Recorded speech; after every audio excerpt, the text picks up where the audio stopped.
जी students, हम आपके पास again हाजिर हैं लिपिड्स के लेक्चर नंबर 2 के साथ। आप लोगों की बुक का सीक्वेंस फॉलो करूं तो इनफैक्ट मुझे एसाइलग्लिसरॉल के बाद आप लोगों को वैक्सेस पढ़ाने चाहिए, बट आप लोगों को इनहांस कॉन्सेप्चुअल एनहांसमेंट के लिए और प्रीवियस टॉपिक के साथ उसका लिंक डेवलप करने के लिए मैंने पहले फॉस्फोलिपिड को रखा है, अगेन आपकी ईज के लिए। तो हम यहाँ पे पहले पढ़ रहे हैं स्टूडेंट्स फॉस्फोलिपिड। तो देखते हैं बेसिकली स्टूडेंट्स फॉस्फोलिपिड्स क्या हैं। तो इसके लिए मुझे आपको एज यूजुअल सबसे पहले सिखानी है what definition. What is the definition of phospholipid? तो आंसर इज कि phospholipids are phospholipids are derivatives। Derivatives का मतलब है डिराइव हुए, निकले हुए, बने हुए, माखूज शुदा, ठीक है। Derivatives of what?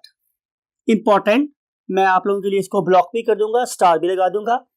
फॉस्फैटिडिक acid, they are derivatives of phosphatidic acid, right. अब आपने इसको ब्लॉक भी कर लिया और आप लोगों ने इस पे स्टार भी लगा। Repeating for you again, they are derivative of phosphatidic acid। But what is phosphatidic acid? तो आंसर इज, शुरू करते हैं, आपको आंसर मिल जाएगा। Number 1, we have to use 3 things। Number 1, same trihydroxy alcohol. क्या आप नाम बता सकते हैं? Right, means glycerol. अब अगर मैं इस पर्टिकुलर ग्लिसरॉल को कंबाइन करूं 2 फैटी एसिड के साथ, आपको याद होगा कि मैंने एसाइलग्लिसरॉल में 3 फैटी एसिड यूज किए थे, but now I am going to use 2 fatty acids। You can see over here, हम इसको यहाँ पे यूज शो कर रहे हैं। आप पता है आप लोगों को, आप बहुत पढ़ लिख गए हैं इस लेक्चर के बाद। This one, this is fatty acid number 1, right? And this is fatty acid number 2। ये वही कुछ हो रहा है जो हमने एसाइलग्लिसरॉल में पढ़ा था, लेकिन इस दफा मैं यहाँ पे तीसरा फैटी एसिड अटैच नहीं कर रहा, बल्कि यहां पे मैं अटैच कर रहा हूं एक फॉस्फोरिक एसिड। और आपको पता है स्टूडेंट्स कि फॉस्फोरिक एसिड का फॉर्मूला होता है H3PO4। आप देख सकते हैं यहां पे 1, 2 और 3H है, 3H, एक P और 4 O है, 1, 2, 3, 4। तो फॉर्मूला क्या बन गया मेरे पास फॉस्फोरिक एसिड का? फॉस्फोरिक एसिड का फॉर्मूला बन गया मेरे पास H3PO4। और ये क्या है? उसका स्ट्रक्चरल फॉर्मूला। अब मैं इन चीजों को आपस में जोड़ूंगा तो जो चीज बनेगी उसका नाम होगा फॉस्फैटिडिक एसिड। Let's see how. कुछ याद आया आप लोगों को? यस, कि यहां से बीइंग व्हाट बेस, ये प्रोवाइड करेगी OH, और बीइंग एसिड ये प्रोवाइड करेगा H। इसका मतलब है कि एक इंटरमोलेक्युलर कंडेंसेशन यहां हो रही है, और दूसरी यहां हो रही है, और तीसरी यहां हो रही है। इसका मतलब है कि यहां पर भी 3 कंडेंसेशन रिएक्शन हो रहे हैं, और रिजल्ट में जो चीज प्रोड्यूस होगी वो ये है। लुक एट दिस, ये वही 3 कार्बन है जो ग्लिसरॉल की है, 1, 2 और 3। और उसके बाद इस का लिंक डायरेक्ट इस O के साथ, because water is eliminating from here, यहां से निकल रहा है वाटर। तो अब इस C का लिंक डायरेक्ट इस O के साथ, जो ब्लू वाला O है, राइट। तो मैं आपके लिए यहां पे ब्लू ही इसको शो कर रहा हूं। O bond C double bond O R1, O R2 and then P। Look at this. अब आपने यहाँ पे C ड्रॉ नहीं करना है, आपने यहाँ पे P ड्रॉ करना है, बिकॉज क्या अब ये फैटी एसिड नहीं है, ये फॉस्फोरिक एसिड। तो आपने पी ड्रॉ करना है और बाकी सब कुछ वैसे। अब ये जो कंपाउंड मेरे पास बन गया स्टूडेंट, वैलेंसी जरूर है पूरी करनी है स्टूडेंट्स। 4 हैंड्स पर लिख गए अब आप लोग, यहाँ पे भी आपने इसके 4 हैंड्स जरूर कंप्लीट कर देने हैं बाय जस्ट प्लेसिंग H। और वैसे भी आपको पता होगा नहीं केमिस्ट्री में जहां हम कुछ नहीं लिखते वहां पे जाहिर है H लिखा होता है, अंडरस्टूड सी बात। ये बन गया मेरे पास फॉस्फेटिडिक एसिड, फॉस्फेटिडिक एसिड। अब आपने करना क्या है स्टूडेंट्स कि आपने इस फॉस्फेटिडिक एसिड के साथ एक चीज और जोड़ देनी। वो क्या है मेरे पास, एक nitrogenous base. For example we can use इधर कोलिन और वी कैन यूज सिरीन, कुछ भी यूज कर सकते हैं आप। मैं आप लोगों के लिए यहां पर कोलिन यूज कर रहा हूं। अब कोलिन का फॉर्मूला ये है student, CH2 bond CH2, right. और उसके बाद हमने यहां पे अटैच कर देनी है एक नाइट्रोजन। भाई इस नाइट्रोजन की वजह से ही तो एक नाइट्रोजनस बेस है। और हमने यहां पे अटैच कर देनी है तीनों साइड्स पर व्हाट, मिथाइल ग्रुप। मैं आप लोगों के लिए डिफरेंट कलर यूज कर रहा हूं ताकि आप लोगों को अंडरस्टैंड करने में आसानी हो। यहां पे ये 3 मिथाइल ग्रुप्स, और इन 3 मिथाइल ग्रुप्स के अटैच होने की वजह से इस नाइट्रोजन पे एक नेट पॉजिटिव चार्ज आ जाता है। जब आप इसको इससे अटैच कर देंगे थ्रू दिस पर्टिकुलर बॉन्ड, तो फिर जनाब ये बन जाएगा व्हाट, एक फॉस्फोलिपिड। और इस फॉस्फोलिपिड का अब नाम क्या है, यानी कि अगर मैं 1 2 3 4 और 5, मैं इन 5 चीजों को मिला के एक नाम देना चाहूं तो वो नाम है स्टूडेंट्स फॉस्फेटिडिल कोलिन, राइट। और ये जो फॉस्फेटिडिल कोलिन है, ये हमारे पास इंपॉर्टेंट बात है स्टूडेंट्स, लिख रहा हूं मैं आप लोगों के लिए स्टार बना के, कि ये एक मोस्ट एबंडेंट क्या है, फॉस्फोलिपिड।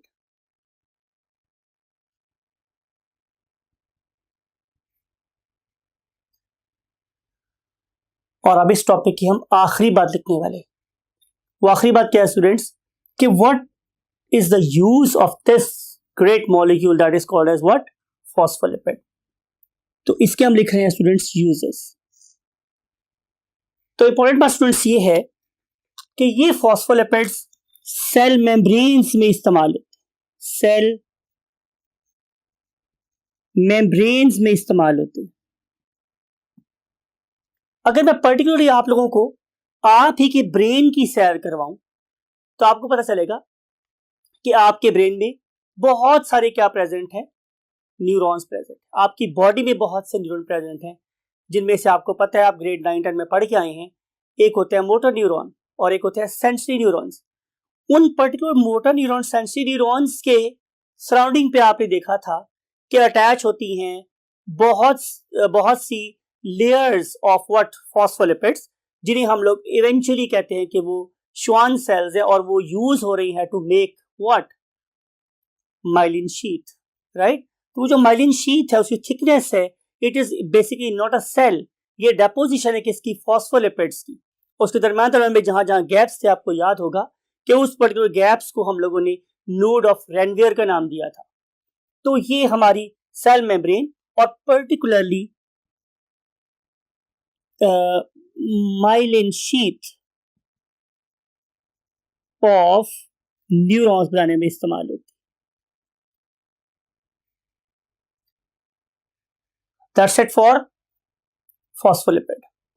और अब हम डिस्कस करने वाले हैं second thing, and second thing is called as waxes. अब वैक्सेस के बारे में स्टूडेंट्स मैंने आप लोगों से 2-3 बातें बहुत मुझे आपकी तवज्जो चाहिए उसके लिए। पहली बात तो ये है कि वैक्सेस का कोई डेफिनेट फॉर्मूला नहीं।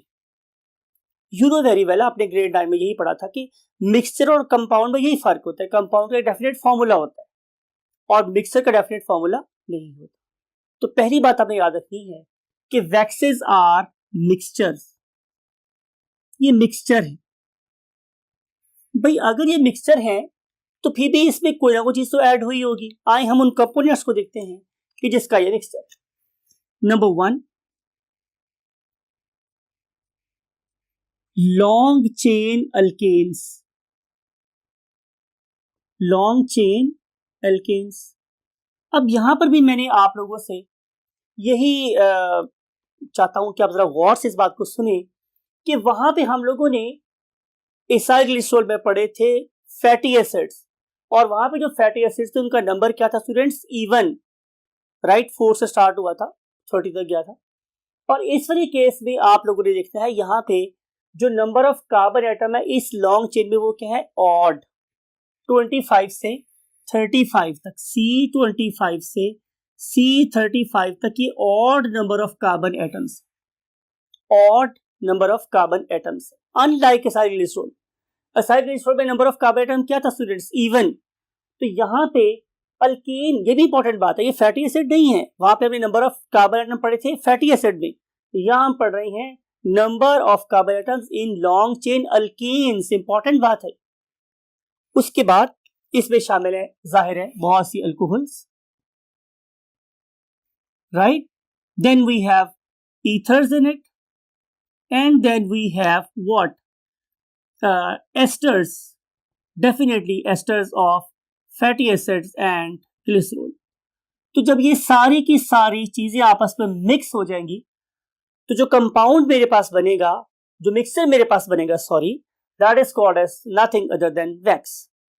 अब सवाल ये है कि अल्लाह रब्बुल इज्जत ने इस मिक्सचर को डिजाइन क्यों किया है? तो आंसर इज यूजेस। हम इसके यूजेस को अंडरस्टैंड करना चाह रहे हैं।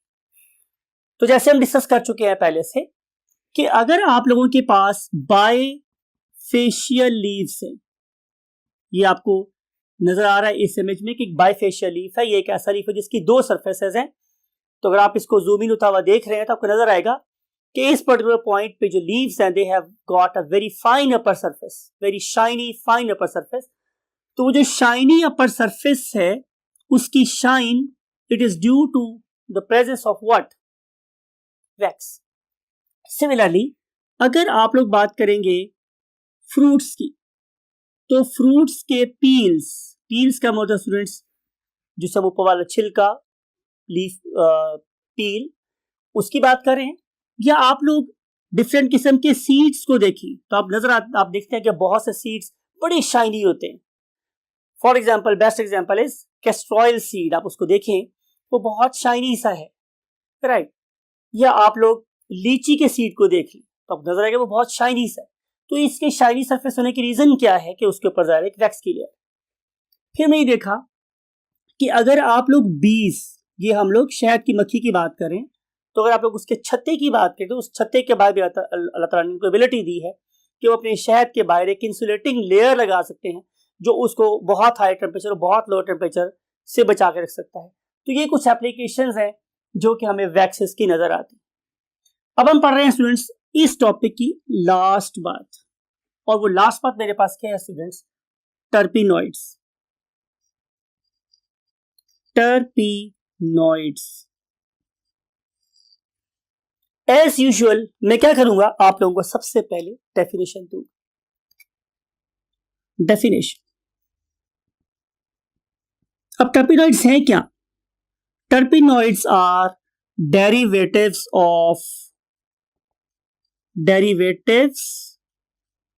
of isoprenoid units.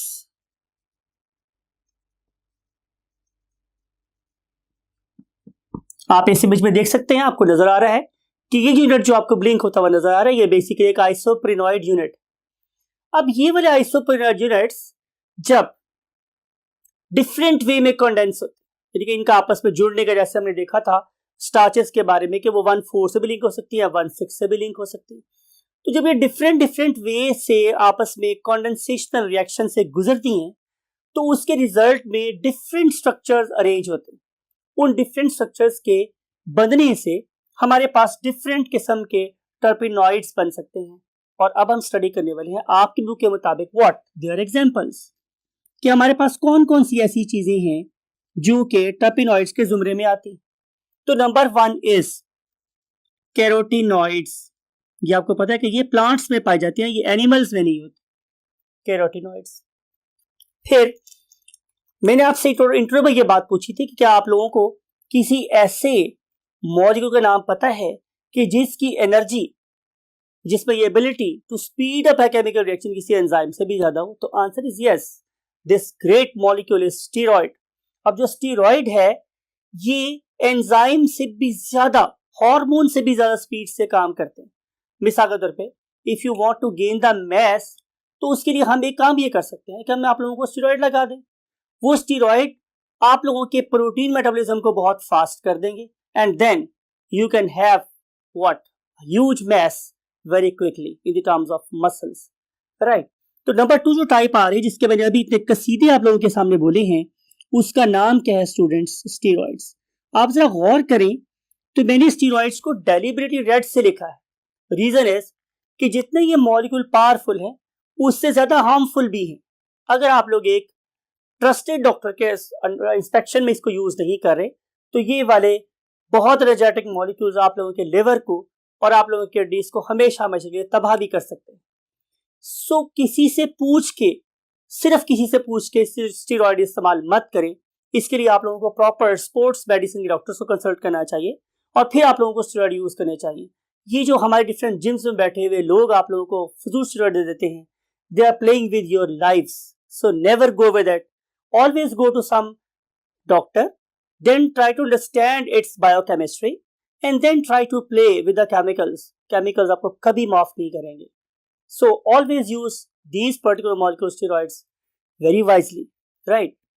Then इसके अलावा हम एक और टर्पिनॉइड की बात करते हैं, जैसे हम नाम देते हैं स्टूडेंट्स व्हाट, कोलेस्ट्रॉल। कोलेस्टेरोल।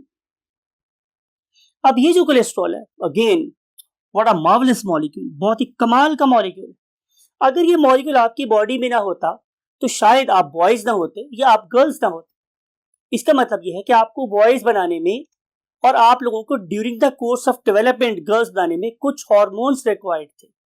जैसे कि मेल के केस में हमें टेस्टोस्टेरोन हार्मोन चाहिए था और फीमेल के केसेस में हम लोगों को एस्ट्रोजन और प्रोजेस्टेरोन और एफएसएच वगैरह चाहिए थे। ये सारे के सारे हार्मोन्स की बेस कोलेस्ट्रॉल। तो पॉइंट टू बी नोटेड कि कोलेस्ट्रॉल कोई बुरी चीज नहीं है। कोलेस्ट्रॉल तो आपकी बॉडी के नॉर्मल फंक्शंस को कंटिन्यू करने का एक बेस्ट सोर्स, लेकिन इसका एक्सेसिव यूज आप लोगों के लिए एक जहर कातिल भी साबित हो सकता है। तो excess of everything is bad, लेकिन अगर आप इन तमाम चीजों को वाइजली यूज कर रहे हो तो फबिय्यी अलाई रब्बिकुमा तुकज़्ज़िबान, अल्लाह ताला ने हर मॉलिक्यूल के अंदर कोई ना कोई बेहतरी रखी है, सिर्फ जरूरत इस बात की है कि हम उसे वाइजली यूज कर सकते हैं। That's it for today's topic that is called as lipid.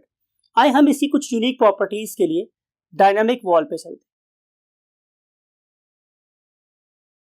Ji students, अब हम डिस्कस कर रहे हैं आप लोगों के साथ कुछ यूनिक प्रॉपर्टीज के मॉलिक्यूल की, जिन्हें हम लोग लिपिड्स कहते हैं। मैंने डिस्कस किया था आप लोगों के साथ कि आखिर एक वेल इतने फ्रीजिंग वाटर में कैसे रह सकती है। तो अगेन इसके लिए मैंने आप लोगों के लिए बनवाई है एक एनिमेशन। इस एनिमेशन में देख सकते हैं कि एक वेल हमारे पास आ रही है। अगर हम इस पर्टिकुलर वेल को स्टैब करें, अब स्टैब का मतलब क्या है कि मैंने इसको, जैसे आप एक तरबूज लेते हैं और तरबूज को आप चारों तरफ से कट लगा के देखते हैं ये रेड है या नहीं, तो बिल्कुल ऐसे ही हमने इसको टॉप सरफेस से स्टैब किया और स्टैब करने के बाद ये देखिए मैंने आप लोगों के लिए यहाँ से इसकी सरफेस में से क्या निकाली है, एक लेयर। आप देख सकते हैं कि सबसे बाहर नॉर्मल स्किन, लेकिन इसके नीचे गौर से देखिए क्या है, एक huge blanket of what, fats. और मैंने डिस्कस किया था अभी कि ये जो फैट्स हैं ये एक बहुत जबरदस्त किस्म का इंसुलेटर, यानी कि ये हीट को अंदर जाने से भी रोकेंगे और बाहर जाने से भी रोकेंगे। And same is the case with polar bear.